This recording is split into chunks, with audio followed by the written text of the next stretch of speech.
Hey, school is right around the corner. Do we have our school supplies, the backpacks, the notebooks, all of that? Are the kids excited to go back? Maybe not. Maybe they are. Well, here's one big question for all of the students out there. Can art play a role when it comes to learning, mental health, the success of students? Let's talk about it with Dr. Anna Brown, head of the Howard School. Dr. Brown, thank you so much for being here. Thank you for having me. First of all, Dr. Brown, I cannot believe we are about 2 weeks until kids are back in school. I feel like summer just flew by. That's exactly right. Yes, here we go. Here we go. Well, you all are very busy as parents and students are getting ready to return back to the classroom, the teachers as well. And you just held an event talking about innovation sprint, right? What does today's event mean for students? Can you explain that innovation that you all are working on when it comes to art and mental health? And what can this mean, especially for those students looking to head back into the classroom in just a couple weeks here?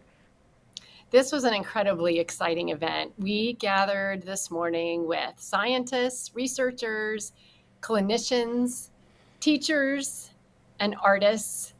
And this is a group of people who believe in the transformative power of the arts to bring about wellness, health, social cohesion, and in particular, improve learning outcomes for children who are neurodiverse, just like those at the Howard School. Yeah, yeah. And art, as we all know, can play a huge role in this, especially when it comes to communication. Students that are still learning to communicate, those who are neurodivergent and those who are not, right?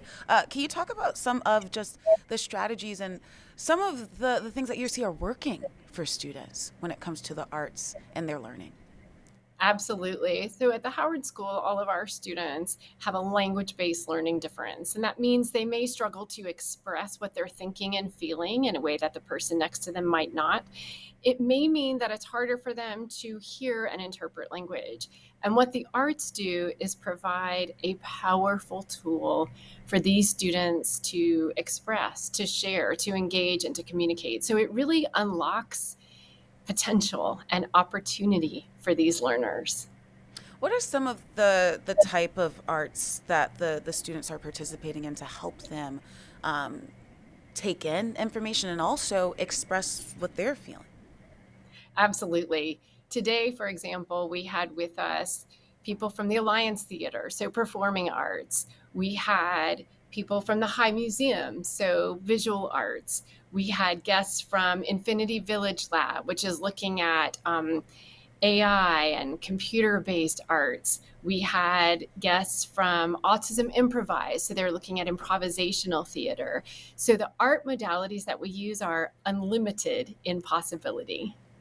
Can you tell us, just kind of bring us to where you are at the Howard School and give us some of that feedback that you're hearing from both parents and the students when they're participating in these different art programs? What is that feedback like?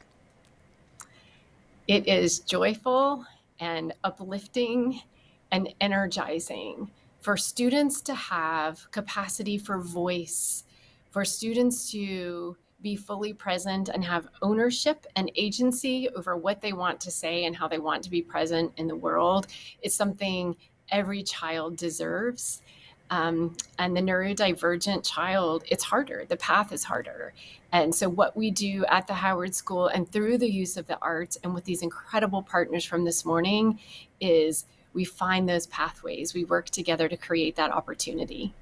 And of course, you all work so hard to make this happen today.